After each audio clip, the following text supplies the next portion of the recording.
Hello. আসসালামু আলাইকুম। জি, ওয়ালাইকুম আসসালাম। ভাই চিনছেন আমাকে?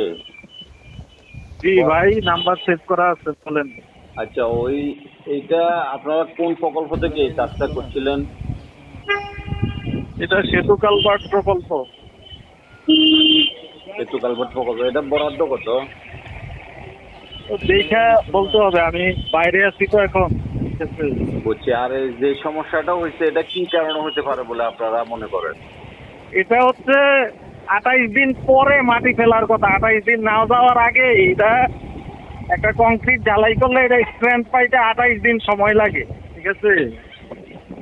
28 দিনের আগে এটাতে মানে একসাথে মাটি ফেলার হচ্ছে ধাপে ধাপে মাটিটা ফেলা লাগে। 1 ফিট ফেলে 1 দিন 2 দিন ওয়েট করে আবার 1 ফিট 1.5 ফিট ফেলা লাগে, এরকম ভাবে 15 দিনে নিচ থেকে উপর পর্যন্ত মাটিটা ফেলা লাগে। ঠিক আছে। বুঝছি। কিন্তু ওনারা করছে কি, ভিজা মাটি একসাথে এটার মধ্যে চাপা দিয়ে দিচ্ছে। চাপা দিয়ে দেওয়ার কারণে এটা অতিরিক্ত লোডের কারণে এটা হচ্ছে কংক্রিটটা ফাটছে আর কি। এটার ভিতরে পর্যাপ্ত পরিমাণে রিইনফোর্সমেন্ট দেওয়া আছে। যদি রিইনফোর্সমেন্ট না থাকতো এটা ছিঁড়ে পড়ে যাইতো। ঠিক আছে। এখন আপনারা এই বিষয়ে ব্যবস্থা কি নেবেন? এটা আমরা আগে দেখবো, অফিসিয়ালি দেখে তারপরে আমরা ঠিকাদারদেরকে চিঠির মাধ্যমে জানাই দিব কি করবে তারা এটার। ঠিক আছে। বুঝছি। আচ্ছা, ঠিক আছে, ধন্যবাদ।